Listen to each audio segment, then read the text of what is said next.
Right, Hobart sitting at 23 degrees right now, while Darwin S only hitting 21. Yeah, you heard that right. Is your city about to cop the most dramatic temperature swing we've ever seen this summer? Because across eastern Australia, we've got severe weather warnings active for New South Wales, Queensland and Victoria, affecting over 12 million people. In the next 8 minutes, I am going to break down exactly when this system hits your area. But first, chuck your location in the comments right now so I can give you a personalised forecast in tomorrow's update.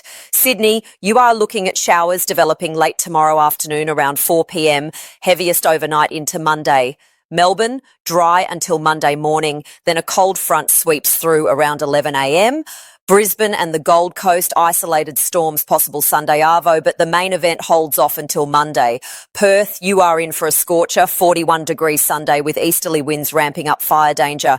Adelaide copping a cool change Monday evening, dropping from 34 to 22 in under 3 hours. Now, here's the thing about this system. The models are showing two very different scenarios, and I'll break that down at the 6-minute mark because it completely changes what happens for southeast Queensland and northern New South Wales. But let me start with what we know for certain. Currently, there is a broad low pressure trough sitting over central Australia and at S starting to organise. The Access model has been pretty consistent for the last 48 hours, showing this trough deepening as it moves east. The Bureau of Meteorology issued severe weather warnings this morning for damaging winds and heavy rainfall, particularly for the ranges and coastal districts. For you lot in Newcastle and the Hunter Valley, this is tracking to arrive Sunday night around 9 p.m. Winds could gust to 80 kilometres per hour, possibly higher over elevated areas. Wollongong and the Illawarra, similar timing, maybe an hour or two later.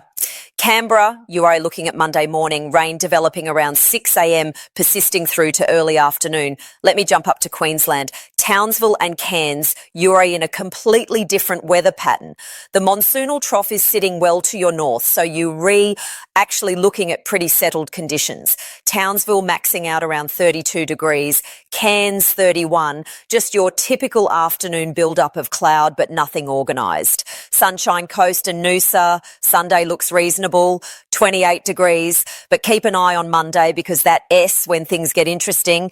Toowoomba, you're on the border of two air masses here, Sunday 29 degrees, but Monday that cold air rushes in behind the trough, dropping you to 22 by the afternoon. That's a 7-degree swing in under 12 hours.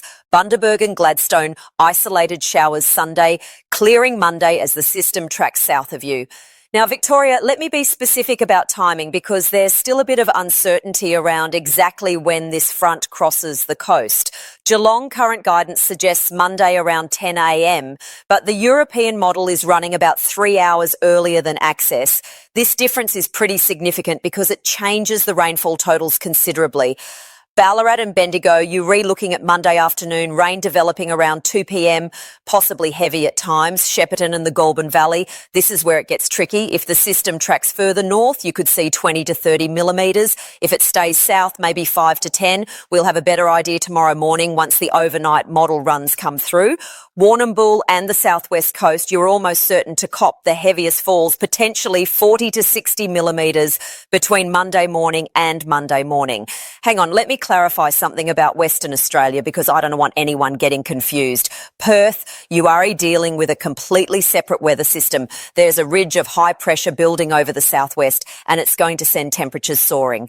Sunday 41 degrees, Monday looking at 39, Monday back up to 40. The Fremantle doctor should provide some relief in the afternoons, but we're talking about dangerous heat here. Bunbury and the southwest, similar story, high 30s both days. Geraldton, you are in the low 40s, which is pretty brutal for the coast. Kalgoorlie and the Goldfields, 44 Sunday, 43 Monday.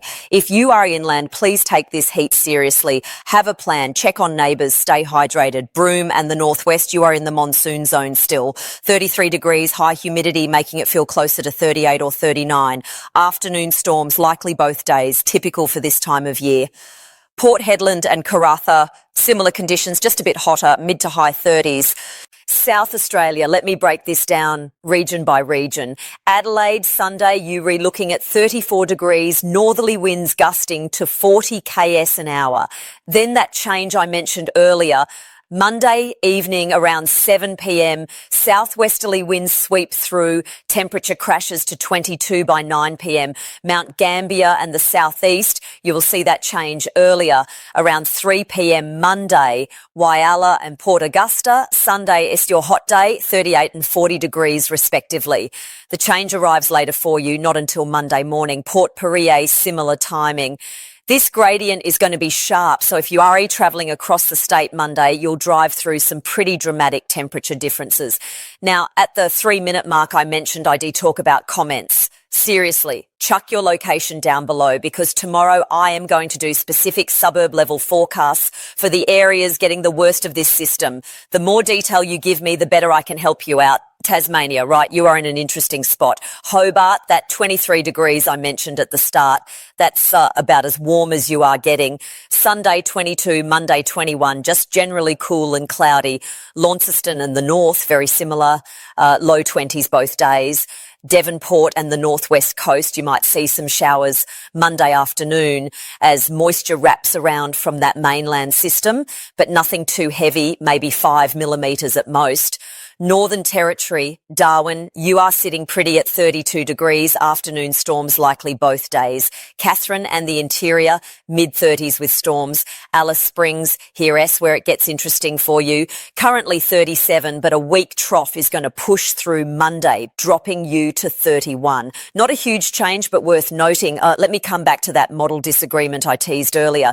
So Access, our Australian model, is showing the main trough axis staying offshore as it moves down the coast. This would mean Brisbane and the Gold Coast get clipped by the northern edge, maybe 10 to 20 millimetres Monday night. But the European model, and this is where it gets concerning, shows that trough digging further west, which would bring it right over southeast Queensland. If the European model is right, we're talking about Brisbane potentially seeing 30 to 50 millimetres, Gold Coast similar, and the hinterland could cop 60 to 80. That's a massive difference. The GFS, the American model, is sitting somewhere in between. Tomorrow morning, S-runs should sort this out, and I'll have a much clearer picture for you then. This matters because if you are in Logan, Ipswich or the Scenic Rim, you need to know whether to prepare for light showers or potentially heavy rainfall. Could go either way at this stage. Right, let me hit some regional centres I haven't covered yet. Dubbo and central west New South Wales, Sunday 28 degrees, isolated storms possible late afternoon. Wagga Wagga and the Riverina, 31 Sunday. That cold change arrives Monday evening, dropping you to 23 Monday. Orange and Bathurst, cooler up on the tablelands, 24 Sunday. Showers developing Monday morning. Coffs Harbour and the mid-north coast, you rewrite in the firing line. Sunday night into Monday, this is when you cop the heaviest rainfall. Current guidance suggests 40 to 70 millimetres, possibly higher if storms develop along the front. Byron Bay and Lismore, similar story, just maybe slightly less, 30 to 50 millimetres. Albury, Wodonga, Uri on that Victoria-New South Wales border, so Monday is your day. Rain developing around midday, persisting through to evening. Could see 15 to 25 millimetres. Mildura and the northwest, you will stay mostly dry, just a few light showers, possible Monday. Ace-T, I mentioned Canberra earlier, but let me add some detail for Tuggeranong and Belconnen specifically. The rain arrives from the west Monday morning, so Tuggeranong probably sees it first around 5:30 a.m, Belconnen closer to 6:30. Total rainfall looking at 10 to 20 millimetres, which is actually pretty welcome after the dry spell you've had. Now, there's one thing that got me a bit concerned, and I haven't mentioned it yet. Behind this system, we're re-looking at some pretty strong southwesterly winds developing across the Tasman Sea. This could generate some decent swell for the New South Wales and southern Queensland coast Monday and Tuesday. Not necessarily dangerous, but if you're replanning beach activities early next week, just be aware conditions could be pretty rough. Fire danger, let me address this because it's critical. Sunday, before that change moves through, we're re-looking at severe fire danger across much of South Australia, Western Victoria and southern New South Wales. Perth and the southwest are under total fire ban. If you in these areas, absolutely no outdoor fires. Be extremely careful with anything that could create a spark. This is the real deal. Victoria S fire danger drops off significantly Monday once that front moves through, but Sunday S the day to be vigilant. New South Wales, northern parts stay elevated Sunday and Monday. Queensland, generally moderate, nothing too concerning at this stage. Actually, I should be more specific about wind speeds because this matters for fire spread. Adelaide, Sunday, northerlies gusting to 50 kilometres per hour, which combined with that 34-degree heat and low humidity creates dangerous conditions. Once the change hits, winds shift southwest, but actually strengthen briefly to 60 km an hour before easing overnight. Melbourne, similar pattern Monday. Ahead of the front, northwesterlies to 45 km an hour, then the change brings a brief spike to 55 before settling back to 30 Monday. Let me check that again because I want to be precise. Yeah, Access is showing that wind pattern pretty consistently. The European model has slightly stronger gusts, maybe an extra 10 km an hour, but the timing and pattern match up. Bit of a mixed bag, really, when you look at the whole country. The North S doing what it normally does this time of year. The West is cooking, the Southeast is getting a decent weather system, and Tasmania S just being Tasmania. But that S Australia for you, continent-sized country with about 5 different climates happening simultaneously. For those of you in the islands, Christmas Island looking at 30 degrees, light winds, typical tropical conditions. Norfolk Island, you are getting brushed by the southern edge of that system I've been talking about. So showers likely Monday, 22 degrees.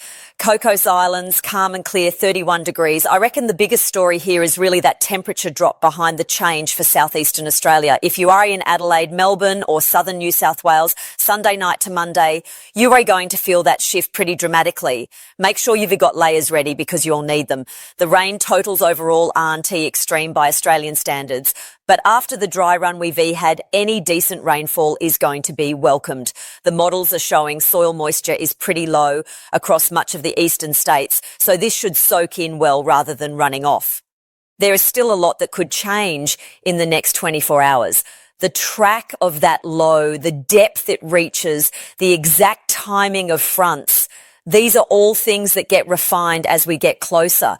That SY checking back tomorrow is genuinely important, not just me trying to get views. The forecast will be sharper, more specific, and I'll know which model scenario is playing out. At the 12-minute mark, I want to remind you again about those comments. Tell me where you are, what you are concerned about, what you need to know. I read them all, and tomorrow's forecast will address the most common questions and locations people ask about. This is a two-way thing. You tell me what you need, I'll do my best to provide it.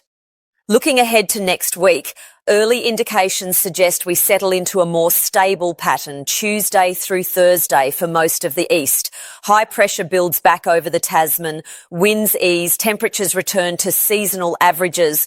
Perth stays hot, low 40s persist through Wednesday.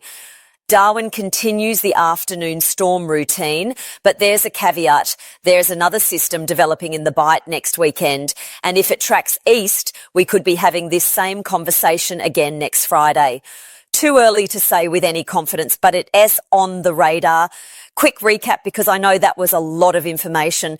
Eastern Australia, significant weather system Sunday night through Monday. Heavy rain possible, strong winds likely, sharp temperature drop behind the change. Western Australia, dangerous heat continues. Fire danger severe. Northern Australia, typical wet season conditions, nothing unusual.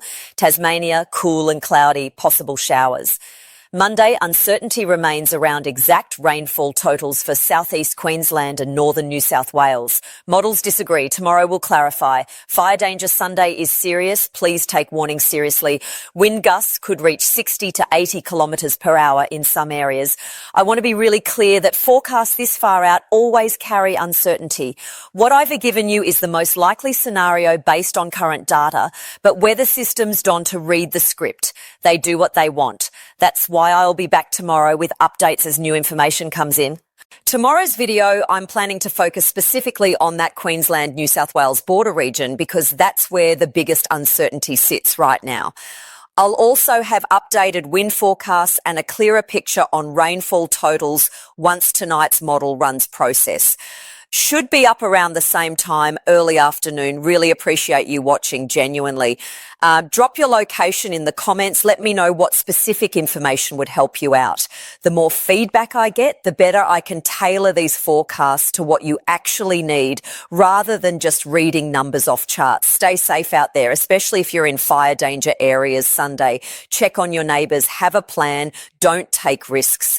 And if you're in the path of that heavy rain, maybe clear those gutters Friday afternoon, make sure drainage is good. I'll see you tomorrow with updated forecasts and hopefully some clearer answers on those model disagreements.